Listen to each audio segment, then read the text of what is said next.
At my son's wedding, his new wife wrote my name tag as the charity case. Her wealthy family laughed at me. I simply walked away and made one phone call. By the next morning, they were the ones who needed charity. Before we continue, I just want to say thank you for taking the time to hear my story. If you're comfortable, let me know where you're listening from and what time it is where you are. Now let me tell you my story. This misunderstanding, this loving, compassionate blindness was never more apparent than in the months leading up to his wedding. He was marrying Brielle Beaumont, the only daughter of the real estate mogul Reginald Beaumont, a man who built his empire as loudly as possible with his name plastered on every building he erected. The Beaumonts were not a family in the way I understood the term. They were a brand, a corporation unto themselves.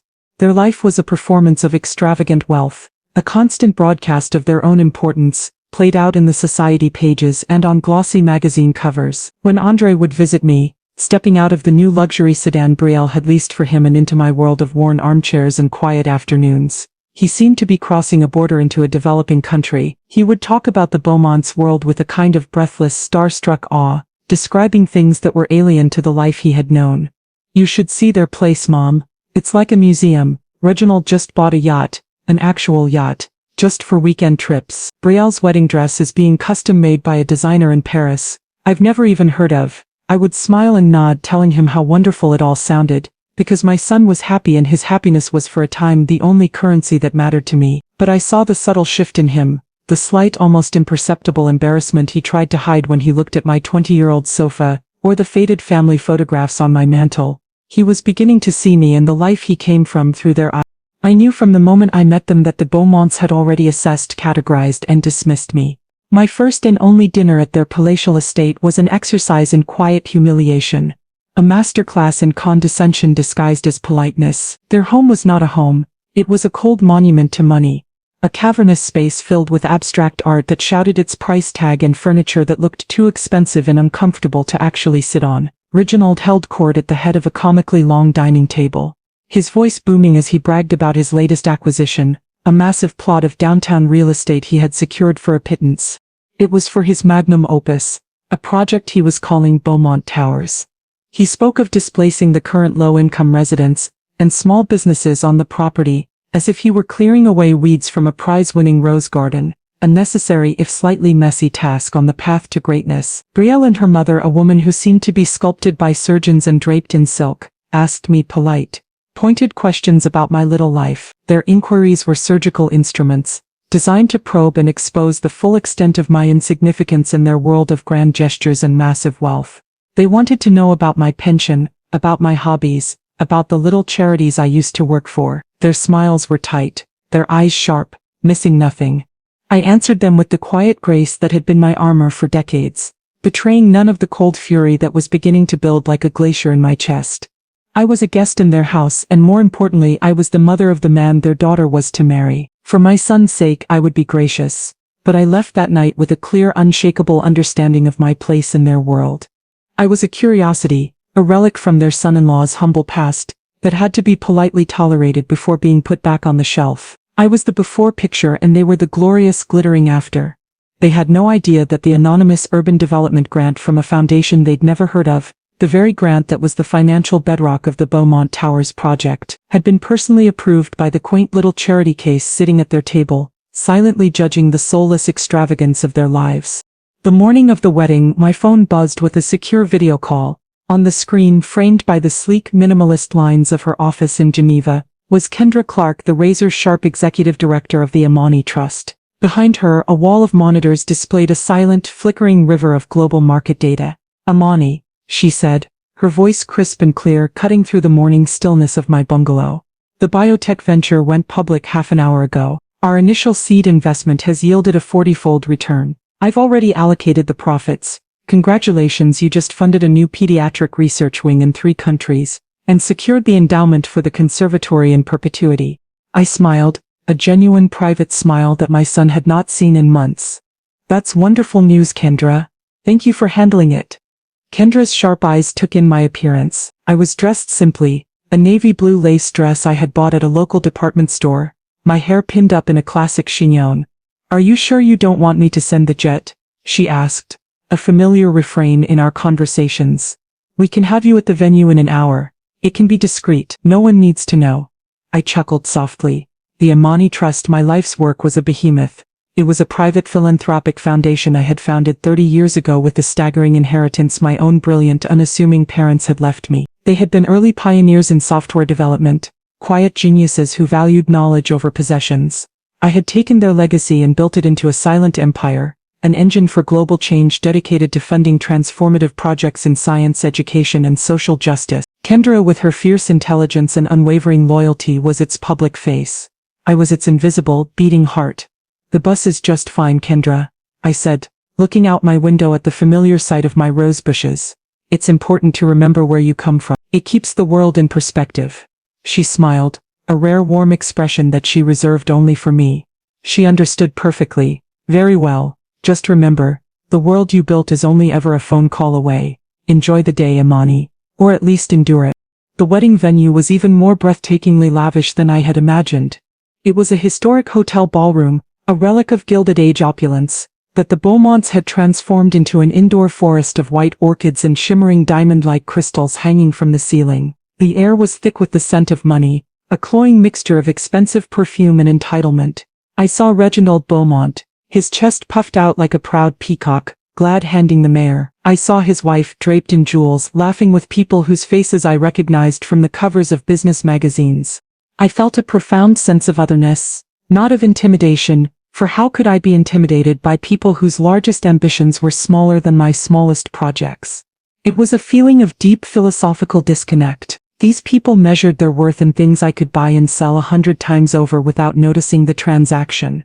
They were playing a small, finite game of accumulation, while I for 30 years had been playing an infinite one of distribution and creation. As I made my way through the glittering crowd, a small, quiet island in a sea of noise, searching for my son, Brielle intercepted me. She was a vision in her Parisian silk gown, a perfect, beautiful bride. Her smile, however, was a work of art, perfectly applied and utterly devoid of warmth. "Imani," she said, her voice a little too loud, drawing the attention of those around her. "So glad you could make it. We saved a special seat for you at the family table. You must be so proud of Andra today." She gestured with a dismissive flick of her wrist toward a large, ornate board draped in velvet. The seating arrangements were displayed not on simple cards, but on individually engraved acrylic name tags, each one a testament to the Beaumonts' obsession with opulent detail. It was a monument to unnecessary expense. I made my way to the board, a growing sense of dread coiling in my stomach. I found the head table, the one reserved for the bridal party, and began to scan the names, each one elegantly engraved. Reginald Beaumont, Catherine Beaumont, André Sterling. And then I saw my own. My heart didn't break. It didn't even crack. It simply turned to a solid, dense block of ice. The engraved tag, shimmering under the brilliant light of the crystal chandeliers for all the world to see, did not read Amani Sterling, mother of the groom. It read, in the same elegant script as all the others, Amani Sterling, the charity case.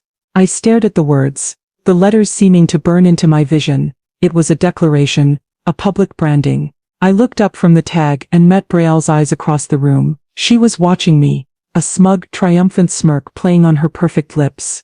Her father and mother were beside her, whispering to each other, their shoulders shaking with silent, cruel laughter. A few of their guests, drawn by the drama, turned to look at me, their expressions a sickening mixture of pity and contempt. The humiliation was the entire point. It was a carefully orchestrated piece of social theater designed to put me in my place, to establish my role in their new family hierarchy. They were the patrons, and I was the project. They were the rich, powerful Beaumonts, and I was the poor relation they had to graciously tolerate. A charity case they had taken on by allowing their daughter to marry my son. The insult was meant to shatter me, to reduce me to tears, to make me small and insignificant in the face of their overwhelming wealth. But they had made a fatal miscalculation. They assumed my quiet life was a result of weakness, not of strength. They thought they were punching down, but they had no idea, not the slightest inkling, of how high they would have had to reach to even touch the lowest rung of the world. I commanded. This was a debt, and I intended to collect it myself, in full. With a calm, deliberate movement that felt as if it were happening in slow motion, I reached out and unpinned the engraved acrylic tag from the velvet board. The plastic was cool and smooth in my hand, a worthless object that represented a priceless insult. I walked over to a nearby table laden with towers of champagne flutes, and placed the tag down gently, next to a cascading arrangement of white orchids. I did not slam it down. I did not throw it. I placed it there as one might place a finished book back on a shelf. My part in their story, their ugly little drama, was over, and then, I turned and began to walk. My steps were not hurried. I was not fleeing in shame. I was making a strategic retreat. I walked through the grand ballroom, my simple department store dress a quiet statement of defiance against their sea of designer labels and bespoke suits. I could feel the eyes of their guests on me, the whispers following me like the wake of a ship. Let them whisper, let them think what they wanted. Their opinions were irrelevant currency in the world I truly inhabited. I reached the grand, arched doorway of the ballroom and slipped out into the relative quiet of the marble lobby. The sounds of the party, the cheerful music and the boisterous laughter became muted, the distant, muffled soundtrack to a world I no longer wished to be a part of. The humiliation was a fire, but it did not consume me. It forged me. In the cool, echoing silence of the marble lobby, I took out my phone. My hands were perfectly steady. There was no tremble of rage, no tremor of sorrow. There was only the absolute stillness that comes with a final, irrevocable decision. I scrolled through my contacts, bypassing the familiar names of friends and family, to a name that Andre had never seen, a name that held more real-world power than anyone in that ballroom could possibly comprehend. I pressed the call button. It rang once, a crisp, clean sound in the quiet air. "Kendra," I said, and I was surprised by the sound of my own voice. It was as calm and even as it had been when we discussed the biotech venture that morning, but there was a new, unfamiliar edge to it now. An edge of cold, hard steel that Kendra, in all our years of working together, had never heard before. There was a slight pause on the other end. "Imani, is everything all right?" I thought the wedding was starting. She could hear it in my voice, the subtle shift from quiet benefactor to ruthless executive. "There's been a change of plans," I said, my eyes looking at my faint, ghostly reflection in the polished marble floor. "The Beaumont Towers project. The Imani grant that's funding it." I paused again, taking a slow, deliberate breath, letting the weight of my next words gather. "I'm invoking the ethics and integrity clause. Recall it. Immediately, liquidate all associated assets by morning." There was a moment of complete, profound silence on the other end of the line. Kendra was not a woman who was easily shocked. She had navigated hostile takeovers, brokered deals with foreign governments, and managed a global portfolio worth billions. But the sheer scale and speed of my command had given even her pause. The Ethics and Integrity Clause, Clause 12b, was the nuclear option. It was a provision written into every major Imani Trust grant, a moral kill switch that allowed for the immediate and total revocation of funding. If the recipient or its key principals were found to be engaged in acts of profound moral turpitude, social harm, or any action that brought disrepute upon the humanitarian mission of the Trust, it had never in the 30-year history of the Trust been invoked. "Imani, are you certain?" Kendra asked, her voice low and serious. She was not questioning my authority. She was giving me one last opportunity to reconsider the sheer devastation I was about to unleash. She knew this was not a business decision. This was something else entirely. "I have never been more certain of anything in my life," I replied, the words tasting like justice on my tongue. "Their actions have demonstrated a fundamental misalignment with the core values of the Trust. They are not building a community. They are celebrating cruelty and division. That is not an enterprise the Imani Trust will underwrite. Not for another day. Not for another hour. Execute." I could hear the faint, sharp click of Kendra's keyboard, the sound of an empire beginning to tremble hundreds of miles away. "Understood," she said, her voice now devoid of any hesitation. It was the voice of a loyal soldier receiving a direct and unequivocal order from her queen. "Consider it done, Imani." I hung up the phone without another word. I had just signed the death warrant of the Beaumont family's fortune. I had just turned their glorious, glittering future into a smoldering ruin. And I had done it all from the lobby of a hotel in a simple department store dress with a single quiet phone call. From my vantage point, miles away and a world apart, I could only imagine the scene in Kendra's office in Geneva. It would have been a quiet, controlled storm of digital precision. Kendra Clark was not a woman who panicked. She was a woman who executed commands with the dispassionate efficiency of a supercomputer. Upon my final word, she would have opened a secure portal on her main terminal, a direct link to the labyrinthine financial architecture of the Imani Trust. With a series of authenticated keystrokes, she would have sent a cascade of encrypted directives to a network of financial institutions, legal firms and asset managers across the globe. The first directive, time-stamped and irrevocable, would have been to the Swiss bank that held the Imani Trust's primary grant funding account. The directive would be simple and brutal: freeze all pending and future wire transfers to the Beaumont Corporation and all its known subsidiaries. Effective immediately, this action alone would have been a significant blow, cutting off the Beaumonts' access to the next massive tranche of funding they were expecting, the lifeblood required to pay the hundreds of contractors and suppliers for their beloved towers. But it was only the first pin pulled from the grenade. The second set of directives would have been blasted to the Trust's legal teams in New York and London. The message would be to begin the formal process of recalling the 9-figure grant in its entirety, citing Clause 12b, the ethics and integrity provision. This would trigger a flurry of legal actions. Injunctions would be filed.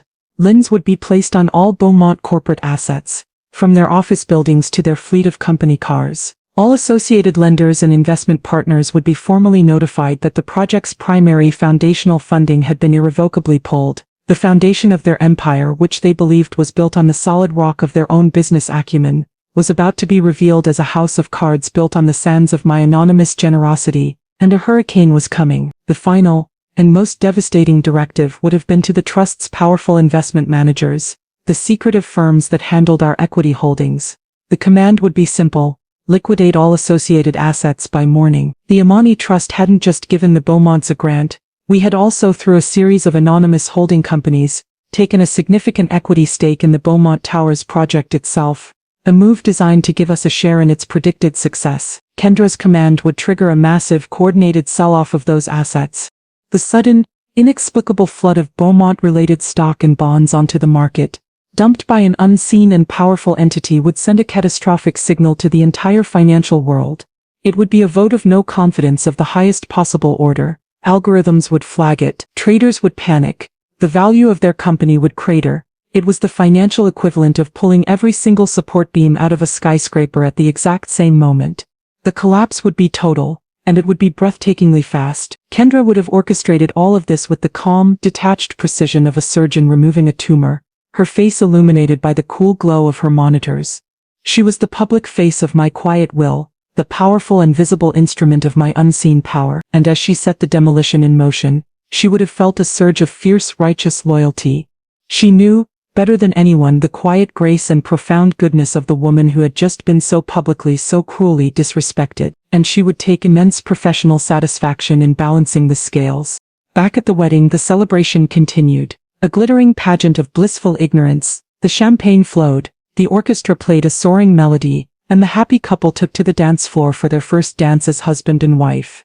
I could picture it perfectly. Andre, my sweet, oblivious son, would hold his new wife in his arms, his face a perfect picture of unguarded love, whispering in her ear how she was the most beautiful woman in the world. And Brielle would smile up at him, her expression one of triumphant possession. She had her prize. She had the handsome, successful husband, and she believed she had secured her family's already immense fortune for another generation.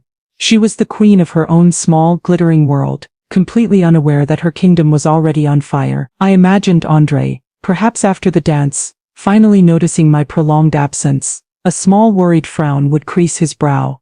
He would scan the room, looking for my quiet, familiar face among the sea of strangers. When he couldn't find me, he would turn to Brielle. "Have you seen my mom?" he'd ask, his voice laced with concern. "I haven't seen her since before the ceremony." And she, with a casual dismissive wave of her perfectly manicured hand, would have said something designed to soothe and belittle all at once. "Oh, she probably got overwhelmed and went back to her hotel, darling.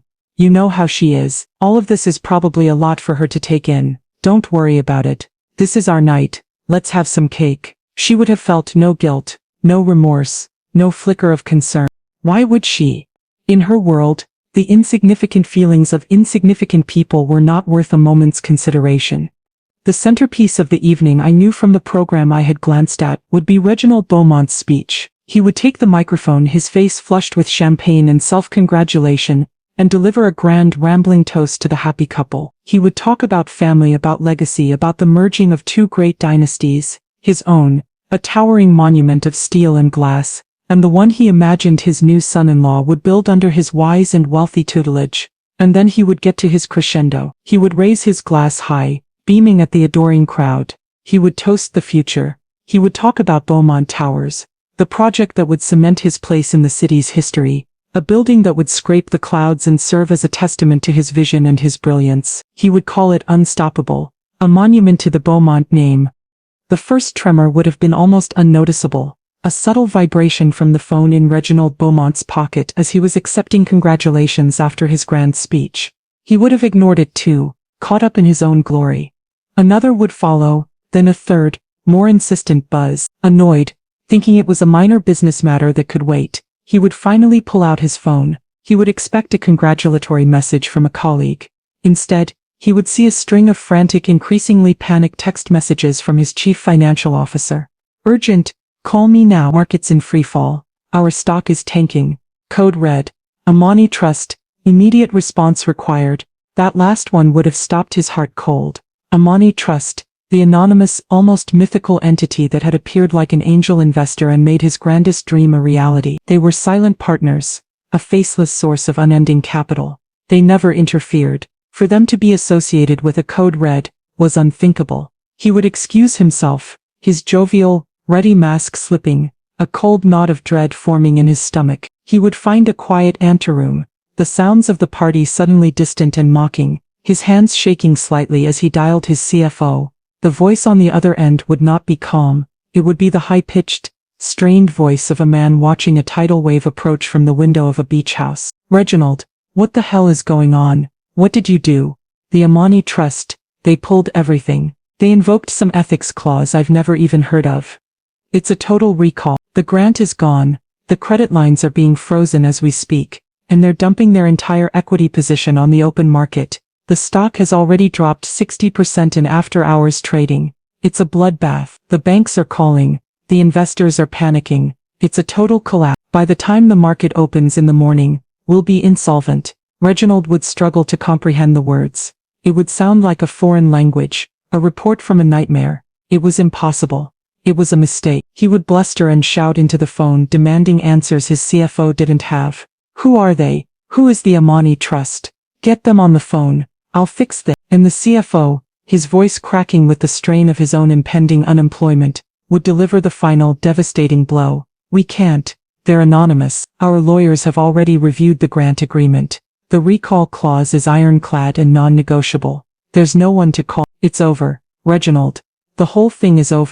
While her father's world was imploding in a quiet anteroom, Brielle would have been blissfully unaware, holding court on the dance floor, the radiant queen of a party that had just become awake. Her mother would likely be the first to notice the change in Reginald's demeanor when he returned to the ballroom, his face the color of ash, his eyes wide with a terror she had never seen before. The news would be whispered, a frantic, panicked exchange in a gilded corner of the room, hidden behind a towering floral arrangement. Brielle's initial reaction would not be fear or sardis. It would be pure, unadulterated rage. What do you mean? It's gone. How can it be gone? That's impossible. Call them back. Threaten to sue. Fix it. She would be utterly incapable of understanding a problem that couldn't be solved with her father's money or his blustering thrays, because she had never encountered one before in her entire pampered life. Her entire identity, her sense of self, her place in the world, was built on a foundation of wealth that had just turned to quicksand beneath her feet. The hysterical, panicked argument, the ugly, sharp-edged words of a family coming apart at the seams, would be what finally drew my son's attention away from the celebration. He would walk over to them, his handsome face a mask of concern, and find his new family not celebrating their union but disintegrating into chaos and fear. He would have left a fairy tale and walked directly into a disaster zone. Audrey would find them in a small private drawing room off the main ballroom, the ornate door left ajar in their haste. The sounds of their argument would be sharp and ugly, a stark contrast to the elegant music of the string quartet playing just outside. Brielle would be weeping, but they would not be tears of sorrow. They would be tears of a furious, ugly rage, her perfect makeup streaked across her face. Reginald would be pacing back and forth like a caged animal, his bespoke tuxedo suddenly looking like a costume on a broken man. What is the Amani Trust? Who are they? Andre would demand, stepping into the room, his fairy tale evening turning into a waking nightmare. Why would they do this? It must be some kind of mistake. Before Reginald could stammer out a reply, before Brielle could unleash another torrent of fury, Andre's phone would ring. He would look down, startled, and see my picture on the screen. He would answer, 1,000 worried questions on his lips. Mom? Where are you? Are you okay? Something terrible is happening. I'm fine, sweetheart. My calm voice would say, a quiet, steady island in his sea of chaos. I'm at my hotel. I'm sorry I had to leave. There was something I had to attend to. There would be a pause. I would hear the frantic, muffled sounds of the Beaumonts arguing in the background, their voices like the screeching of birds of prey. Mom, what's going on? Andre would ask, his voice pleading, desperate for an answer that made sense. The Beaumonts. Their company. They're saying everything is gone. They're talking about some Amani trust. I would take a slow, steadying breath on my end of the line. This was the moment of truth. The moment my two worlds, the one he knew and the one I truly inhabited, would finally collide. Andre, I would say, my voice gentle but firm, filled with a love that was about to be tested. It's time I told you what the community organizing I did for 30 years really was. The next morning, the financial world awoke to the shocking news of the overnight collapse of the Beaumont Corporation. The story was on the front page of every major financial journal, a stunning cautionary tale of hubris and catastrophic failure. The Beaumont Towers project, once hailed as the future of the city, was now a symbol of epic ruin, its construction site silent, its future in the hands of receivers and bankruptcy courts. The Beaumonts themselves had vanished from the social scene, their phones going unanswered, their opulent mansion suddenly feeling like a gilded cage. They were not just financially ruined, they were socially annihilated. In the rarefied world they inhabited, to lose your money was to lose your very existence. They had become ghosts overnight. I sat with Andre in the quiet, sunlit living room of my bungalow, a place that had seemed so small to him just days before but now felt like the only solid ground in his world.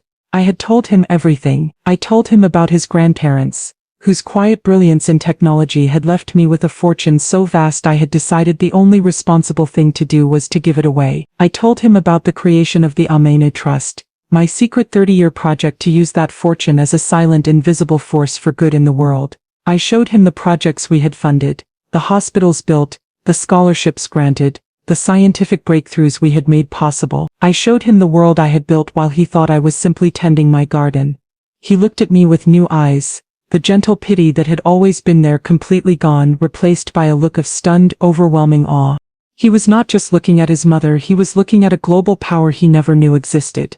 The grant for Beaumont Towers, that was you? He asked, his voice barely a whisper. Yes, I said. I believed in the urban renewal aspect of the project. I thought it would create jobs and revitalize a struggling part of the city. I never put my name on it because the work should always be more important than the person doing it. But the name tag, he said, his voice cracking as the memory of my humiliation finally connected with the devastating reality of my power. He finally understood. He buried his face in his hands, shame and grief washing over him. I didn't see it. I'm so sorry, Mom. I didn't see. I placed my hand on his shoulder. It was a personal matter, I said, my voice soft but unyielding. The Amani Trust has an ethics clause for a reason. We do not partner with people who celebrate cruelty. My love for you is unconditional, Andre. It always will be. But my respect and the financial support of the trust must be earned. The Beaumonts showed me exactly who they were. I simply chose to believe them. Weeks later I was in the Amani Trust's main boardroom, a beautiful light-filled space overlooking the city skyline. Kendra Clark sat beside me. We were reviewing the proposals for the now bankrupt Beaumont Towers land which the trust had acquired for pennies on the dollar during the liquidation. There were proposals from luxury hotel chains and corporate developers, all promising to build new monuments to wealth on the ashes of the old one. And then there was one from a local non-profit coalition. Their plan was for a mixed-use development, several blocks of affordable housing for families, a community health clinic, a public library and a subsidized art center for children. It was a project that would serve, not dominate. It was a project that would heal, not displace. I looked at the detailed, hopeful blueprints, and I slid the proposal across the polished table to Kendra. This looks like a worthy cause, I said. Let's fund it. And let's double their requested budget. In the end, the Beaumonts were right about one thing. I was a charity case. I was a case for charity, for justice, for building a world where a person's worth isn't measured by the name on their tag, but by the quiet, unshakable dignity of their soul. Thanks for listening. Don't forget to subscribe and feel free to share your story in the comments. Your voice matters.